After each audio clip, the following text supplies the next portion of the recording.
ఎవరు ఏమి తినలేదు మధ్యాహ్నం లేదా? జై బలో భారత్ మాతాకి ಸನ್ಮಾನ್ಯ ಶ್ರೀ ಎಚ್ ಡಿ ಕುಮಾರಸ್ವಾಮಿ ಅವರಿಗೆ, ನರೇಂದ್ರ ಮೋದಿ ಅವರಿಗೆ, ದೇವೇಗೌಡರಿಗೆ, ನಿಮಗೆ ವೇದಿಕೆ ಮೇಲೆ ಆಸೀನರಾಗಿರ್ತಕ್ಕಂಥ ಸನ್ಮಾನ್ಯ ಶ್ರೀ ನಾಡಕಂಡು ಪ್ರಭು, ನಮ್ಮೆಲ್ಲರ ರೈತರ ಕಣ್ಮಣಿ, ನನ್ನ ಜೀವನದ ಆಶಾ ದೀಪ ಆಗಿರ್ತಕ್ಕಂಥ ಸನ್ಮಾನ್ಯ ಶ್ರೀ ನನ್ನ ಅಣ್ಣರಾದ ನಮ್ಮ ಎಚ್ ಡಿ ಕುಮಾರಣ್ಣವರೇ, ವೇದಿಕೆ ಮೇಲೆ ಆಸೀನರಾಗಿರ್ತಕ್ಕಂಥ ಮಾಜಿ ಸಚಿವರಾಗಿರ್ತಕ್ಕಂಥ ಅವರದೇ ದಾಟಿಯಲ್ಲಿ ಹೆಸರು ಮಾಡಿರ್ತಕ್ಕಂಥ ನಮ್ಮ ಡಾಕ್ಟರ್ ಸಿ ಅಶ್ವಥ್ ನಾರಾಯಣ ಅವರೇ, ಹಾಗೂ ವೇದಿಕೆ ಮೇಲೆ ಆಸೀನರಾಗಿರ್ತಕ್ಕಂಥ ಸನ್ಮಾನ್ಯ ಸಂಸದರಾಗಿರ್ತಕ್ಕಂಥ ಎಸ್ ಮುನಿಸಮ್ಮಣ್ಣವರೇ, ವೇದಿಕೆ ಮೇಲೆ ಮತ್ತೊಬ್ಬ ಸ್ನೇಹಿತರಾಗಿರ್ತಕ್ಕಂಥ ನಮ್ಮೆಲ್ಲರ ಆಶಾಕಿರಣ ಆಗಿರ್ತಕ್ಕಂಥ ಇದೇ ಲೋಕಸಭಾ ಅಭ್ಯರ್ಥಿ ಇರ್ತಕ್ಕಂಥ ನಮ್ಮ ರವಿ ಕುಮಾರ್ ಶಾಸಕರಾದ ರವೀಣ್ಣವರೇ, ಹಾಗೂ ವೇದಿಕೆ ಮೇಲೆ ಆಸೀನರಾಗಿರ್ತಕ್ಕ ಮತ್ತೋರ್ವ ನಮ್ಮ ಸ್ಟಾರ್ ಅಂತ ಹೇಳ್ಬೋದು, ನಮ್ಮೆಲ್ಲರ ಒಂದು ಕೋಲಾರ ಜಿಲ್ಲೆಯ ಆಶಾಕಿರಣ ಅಂತ ಹೇಳ್ಬೋದು. ಅಲ್ಲೋಡಿ ನಗ್ತಾ ಇದ್ದಾರೆ ನೋಡಿ ಅವರು, ನಮ್ಮನ್ನ G K M C Reddy ಸಾಹೇಬ್ರೆ, ಹಾಗೂ ವೇದಿಕೆ ಮೇಲೆ ಮತ್ತೋರ್ವ ಶಾಸಕರಾಗಿರ್ತಕ್ಕಂಥ ಇಂಚಿರ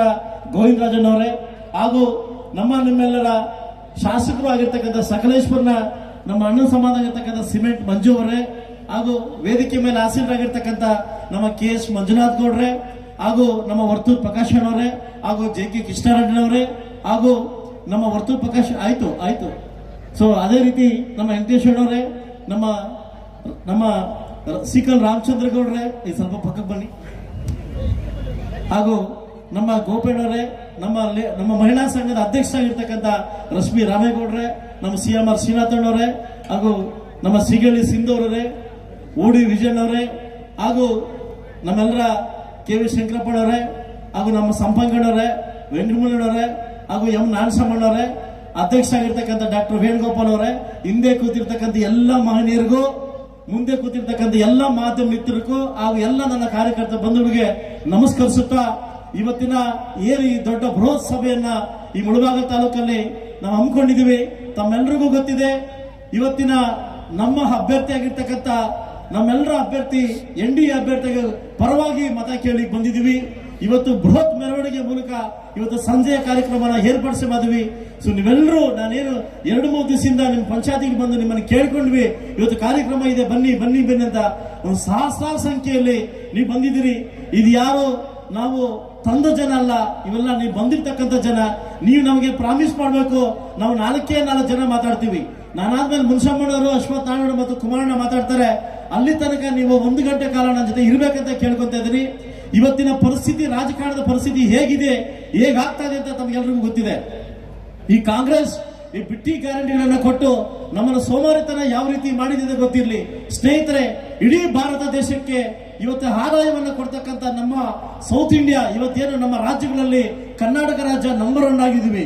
ಇಡೀ ದೇಶಕ್ಕೆ ನಾವು ಇಡೀ ಕೊಡುಗೆಯನ್ನ ನಾವು ಈ ರೀತಿ ಕೊಡ್ತಾ ಇದೀವಿ ಇವತ್ತು. ಆದ್ರೆ ಈ ಒಂದು ಸರ್ಕಾರ ಬಂದು ಇಡೀ ನಮ್ಮ ಕರ್ನಾಟಕ ಜನರನ್ನ ಮತ್ತು ಮಹಿಳೆಯರನ್ನ ಕೈಯಡ್ಡ ಪರಿಸ್ಥಿತಿಗೆ ತಂದಿದೆ.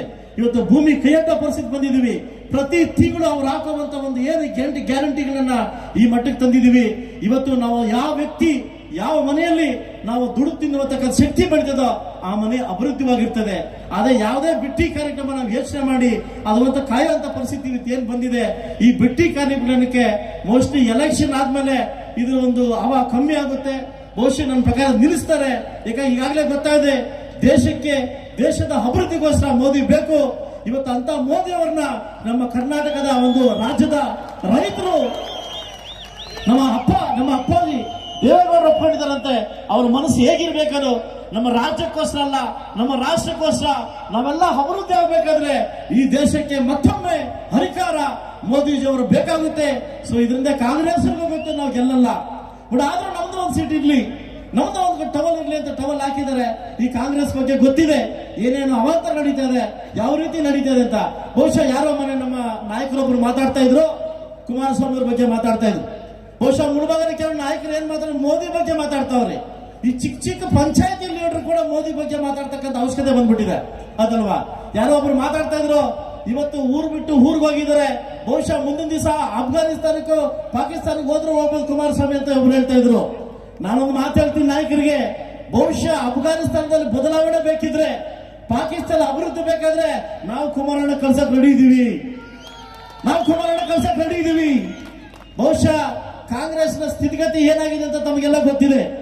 ಒಂಥರ ಈ ಡಿ ಕೆ ಶಿವಕುಮಾರ್ ಮತ್ತು ಸಿದ್ದರಾಮಯ್ಯ ಈ ಸುದೀಪ್ ಇದ್ದಂಗೆ ಈ ಬಿಗ್ ಬಾಸ್ ಅಲ್ಲಿ ನಿಮ್ಗೆ ಗೊತ್ತಿರ್ಬೋದು. ಮೊನ್ನೆ ಟಿಕೆಟ್ ಕೊಡಬೇಕಾದ್ರೆ ಏನೇನು ನಡೀತೋ ಐ ಡ್ರಾಮಾ ಅಂತ.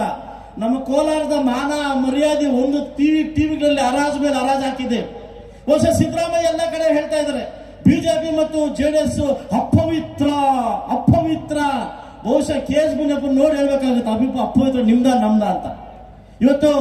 ಇವತ್ತು ಎಲ್ಲ ಹೋದ್ರು ನಿಮ್ಗೆ ಐ ಡ್ರಾಮಾ ಏನು, ನಾವು ರಾಜೀನಾಮೆ ಕೊಡ್ತೀವಿ, ನಾವು ರಾಜೀನಾಮೆ ಕೊಡ್ತೀವಿ.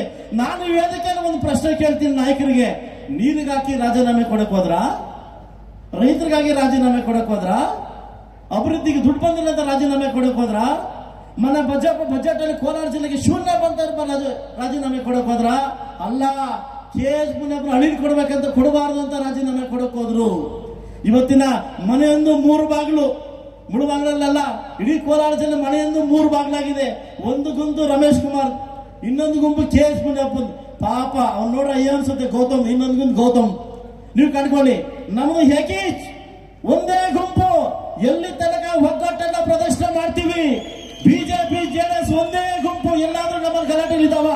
ಇಲ್ಲ, ನಾವೆಲ್ಲ ಒಗ್ಗಟ್ಟು ಒಂದೇ ವೇದಿಕೆಯಲ್ಲಿ ಕೂತಿದ್ವಿ. ದಯವಿಟ್ಟು ನಾನು ಈ ಮೂಲಕ ಕರೆ ಕೊಡ್ತೀನಿ, ಸಾಕಷ್ಟು ಜನ ಹಿರಿಯ ಕುರಿತು ಒಂದು ಡೌಟ್ ಇದೆ. ಬಿಜೆಪಿ ಇವ್ರ ಕೆ ಎಲ್ಲ ತೆಲವತ್ತ ಮಹಿತ ಮಹಿಳೆ 2ನೇ ನಂಬರ್ ಗುರುತು, ಇದಕ್ಕೆ ವೋಟ್ ಹಾಕೋ ಮುಖಾಂತರ ನಾವು NDA ಅಭ್ಯರ್ಥಿನ ಗೆಲ್ಲಿಸ್ಕೊಡ್ಬೇಕು ಅಂತ ಹೇಳ್ತಾ, ಬಹುಶಃ ನಾನು ಕುಮಾರಣ್ಣ ಬಗ್ಗೆ ನೀವು ಏನು ಹೇಳಂಗಿಲ್ಲ.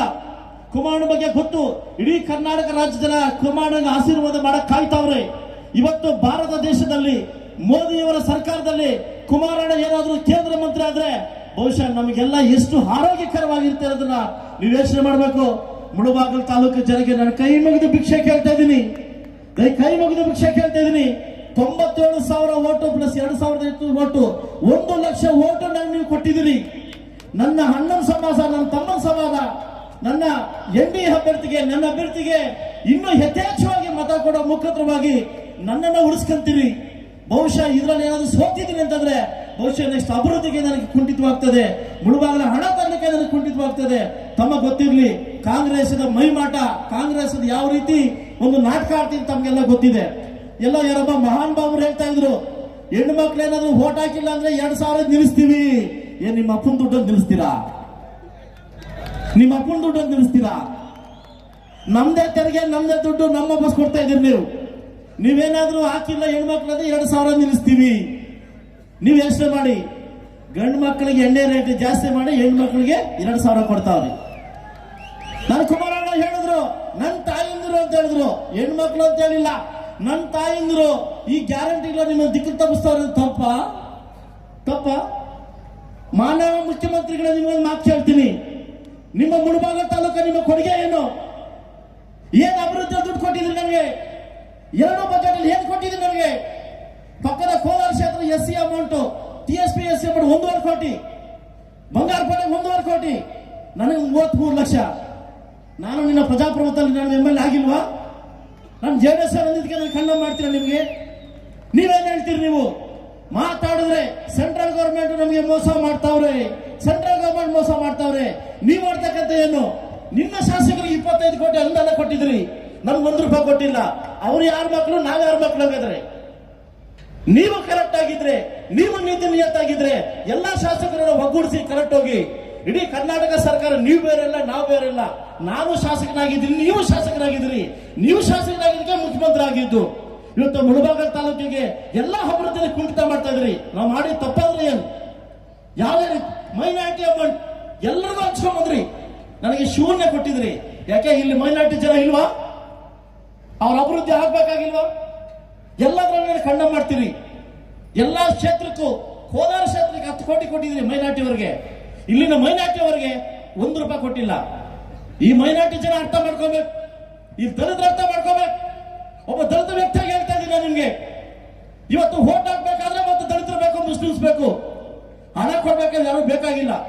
ಇವರಿಗೆ ಅವಶ್ಯಕತೆ ಬಂದಾಗ ಮಾತ್ರ ನಮ್ಗೆ ಹಣ ಇಡೋದು. ಈ ಮುಸ್ಲಿಮ್ಸ್ ಅನ್ನು ಮುತ್ತುಟ್ಟಲ್ಲಿ, ಈ ಬೇರೆ ಕ್ಯಾಸ್ಟ್ ಮಣ್ಣಾಪುರಮಲ್ಲಿ ಅವಶ್ಯಕತೆ ಮಾತ್ರ ಅಡ್ಡಾಡ್ತಾರೆ, ಮತ್ತೆ ಬಿಡಿಸ್ಕೊಂಡ್ ಬರ್ತಾರೆ. ನೀವು ಯೋಚನೆ ಮಾಡ್ಕೊಳ್ಳಿ. ಪ್ರತಿ ದಿನ ಹೇಳ್ತೇವೆ ನುಡಿದಂತೆ ನಡೆದಿದ್ದೇವೆ ಪೇಪರ್ಗಳಲ್ಲಿ. ಪ್ರತಿ ಪೇಪರ್ ಓಪನ್ ಮಾಡಿ, first paper, second paper, third paper, ಇವ್ರ ಮುಖಗಳು ನೋಡಿದಾಗ ಮತ್ತೆ ನ್ಯೂಸ್ ಹೋಗ್ಬೇಕು ನಾವು. ಇವರು ಬಿಟ್ಟಿ ಪ್ರಚಾರವನ್ನ ಈ ಕಾಂಗ್ರೆಸ್ ಸರ್ಕಾರಕ್ಕೆ ಅಂತ್ಯ ಮಾಡೋ ದಿವಸ 26ನೇ ತಾರೀಕು ನಿಮ್ಮ ಕೈಲಿದೆ ಸ್ನೇಹಿತರೆ. ಇಡೀ 26ನೇ ತಾರೀಕು ದೇಶದ ಭವಿಷ್ಯ ನಿಮ್ಮ ಕೈಯಲ್ಲಿದೆ. ದೇಶ ಪರ ಮತ್ತು ದೇಶ ವಿರುದ್ಧ, ನೀವು ದೇಶದ ಪರವಾಗಿ ವೋಟ್ ಮಾಡ್ತೀರೋ ದೇಶ ವಿರುದ್ಧವಾಗಿ ವೋಟ್ ಮಾಡ್ತೀರೋ ಅನ್ನೋದ ನೀವು ತಿಳ್ಕೊಬೇಕು. ಬಹುಶಃ ನನ್ನ ಅಭ್ಯರ್ಥಿನ ಮುಖ ನೋಡಿ ಬಂದು ನೀವು ಅಮಾಯಕ, ನಿಜವಾದ ಅಮಾಯಕ, ಯಾರು ಬೇಕಾದ್ರೂ ಎತ್ಕೊಂಡು ಹೋಗ್ಬೋದು. ನಮ್ಮ ಕ್ಯಾಂಡಿಡೇಟ್ನ ಯಾರು ಬೇಕಾ ಎತ್ಕೊಂಡು ಹೋಗ್ತಾ ಇರ್ಬೋದು ಅಂತ ಅಭ್ಯರ್ಥಿ ಪಾಪ.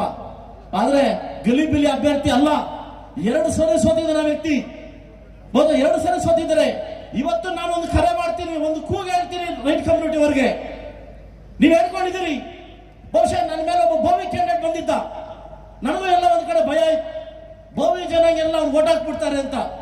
ಇವತ್ತು ಪ್ರತಿ ಬೂತ್ ತೆಗೆದು ನೋಡಿ, ಎಲ್ಲಾ ಬೋವಿ ಜನಾಂಗದವ್ರು ನನಗೆ ಓಟ್ ಹಾಕಿದ್ದಾರೆ, ಎಲ್ಲಾ ಬೋವಿ ಜನಾಂಗದವ್ರು ನನಗೂ ಓಟ್ ಹಾಕಿದ್ದಾರೆ. ಸ್ವಾಭಿಮಾನ ಬಲಗೈ ಜನಾಂಗದವ್ರು ಇದ್ರೆ ಇವತ್ತು ಋಣ ತೀರಿಸ್ಕೊಳ್ಳೋ ಟೈಮ್ ಬಂದಿದೆ. ಯೋಚನೆ ಮಾಡಿ, ಈ ಗೂಟಾಟಿಕೆಗಳಿಗೆ, ಈ ಪ್ರೆಸ್ ರಿಪೋರ್ಟ್ಗಳಿಗೆ, ಪ್ರೆಸ್ ಯೋಜನೆಗಳಿಗೆ ಏನೇನು ಕೊಡ್ತಾರೆ ಅವರು ಪ್ರೆಸ್ಗೆ, ಇದಕ್ಕೆಲ್ಲ ನಂಬಕ್ ಹೋಗ್ಬೇಡಿ. ದಯವಿಟ್ಟು ಯೋಚನೆ ಮಾಡ್ತಕ್ಕಂಥ ಪರಿಸ್ಥಿತಿ ಬಂದಿದೆ. ಕೋಲಾರ ಜಿಲ್ಲೆ ಅಭಿವೃದ್ಧಿ ಆಗಬೇಕು ಅಂದ್ರೆ ಮತ್ತೊಮ್ಮೆ JDS BJP ಬೇಕು.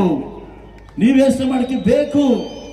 ನೀವೆಲ್ಲ ಯೋಚನೆ ಮಾಡ್ಕೊಂಡು ಮುಂಬರುವ ದಿನಗಳಲ್ಲಿ ನನ್ನ ಅಭ್ಯರ್ಥಿನ 26ನೇ ತಾರೀಕು ವೋಟ್ ಹಾಕೋ ಮುಖಾಂತರವಾಗಿ ನಾನು ಕುಮಾರಣ್ಣಗೆ ಪ್ರಾಮಿಸ್ ಮಾಡ್ತಾ ಇದ್ದೀನಿ. ಇವತ್ತು ನಾನು ನಿಮಗೆ ಭಾಷೆ ಕೊಡ್ತಾ ಇದ್ದೀನಿ, 8 ಕ್ಷೇತ್ರಕ್ಕಿಂತ ಹೈಯೆಸ್ಟ್ ವೋಟ್ ಇದ್ರೆ ಮಾತ್ರ ನಾನು ನಿಮ್ಮ ಮನೆ ಬಾಗಿಲು ಬರ್ತೀನಿ, ಬರಲ್ಲ. ಈಗಾಗಲೇ ನನ್ನ ಮನೆ ಬಿಟ್ಟು 22 ದಿವಸ ಆಗಿದೆ. 26 ನೈಟ್ ನಾನು ಮನೆಗೆ ಹೋಗ್ತೀನಿ. ಎಲ್ಲಾ ಕ್ಷೇತ್ರಕ್ಕಿಂತ ಹೈಯೆಸ್ಟ್ ಇದ್ರೆ ಮಾತ್ರ ನಾನು ನಿಮ್ಮ ಮನೆ ಬಾಗಿಲು ಬರ್ತೀನಿ, ಇಲ್ಲಾಂದ್ರೆ ಬರೋದಿಲ್ಲ ಅಂತ ಹೇಳಿ ನನಗೆ ಪ್ರಾಮಿಸ್ ಮಾಡ್ತಾ ಇದ್ದೀನಿ. ಮಾಡ್ಬೋದಾ? ಎಲ್ರಿಗೂ ಹೊಂದಿಸ್ತಾ 4 ಜನ ಮಾತಾಡ್ತಾರೆ, 3 ಜನ ಮಾತಾಡ್ತಾರೆ. ಸೊ ಇಷ್ಟೊತ್ತು ಅವಕಾಶ ಮಾಡಿಕೊಟ್ಟಿಗೆ ತಮ್ಮೆಲ್ಲರಿಗೂ ಹೊಂದಿಸ್ತಾ, ಎಲ್ಲ ನನ್ನ ಮುಳಬಾಗಲ ಜನತೆ ಎಂತ ಸ್ವಾಭಿಮಾನ ಜನತೆ ಅಂತ ನನಗೆ ಗೊತ್ತು. ನನ್ನನ್ನ 67,000 ಕೊಟ್ಟು ಮತ ಕೊಟ್ಟು ಸೋಲಿಸಿದ್ರಿ 2018ನಲ್ಲಿ. ಮತ್ತೊಮ್ಮೆ ನೀನು ನಮ್ಮನೆಯ ಮಗು, ಇಲ್ಲೇ ಸರ್ವಿಸ್ ಮಾಡ್ತಿದ್ದೆ, 1 ಲಕ್ಷ ವೋಟ್ ಕೊಟ್ಟಿದ್ರಿ. ನಿಮ್ಮನ್ನು ಬಿಡ್ತಕ್ಕಂಥ ಪ್ರಶ್ನೆ ಇಲ್ಲ. ಏನೇನು ಸೀಟ್ ವಿಚಾರದಲ್ಲಿ ಐಡ್ರಾಮಾ ನಡೀತು ನಮ್ಮ ವಿಚಾರದಲ್ಲಿ ಕಾಂಗ್ರೆಸ್ ಅಲ್ಲಿ, ನನಗೆ ಯಾಕೆ ಇದಾಯ್ತು ಅನ್ನೋದು ಎಲ್ಲ ಕುಮಾರಣ್ಣ ಬಾಯಲ್ಲಿ ಹೇಳ್ತಾರೆ ಅಂತ ಹೇಳ್ತಾ ಅವಕಾಶ ಕೊಟ್ಟಿದ್ದಕ್ಕೆ ಎಲ್ಲರಿಗೂ ಧನ್ಯವಾದ ಹೇಳ್ತಾ ನಾನು ಮಾತು ಮುಗಿಸ್ತಾ ಇದ್ದೀನಿ. ಜೈ ಕರ್ನಾಟಕ, ಜೈ ಭಾರತ ಮಾತೆ.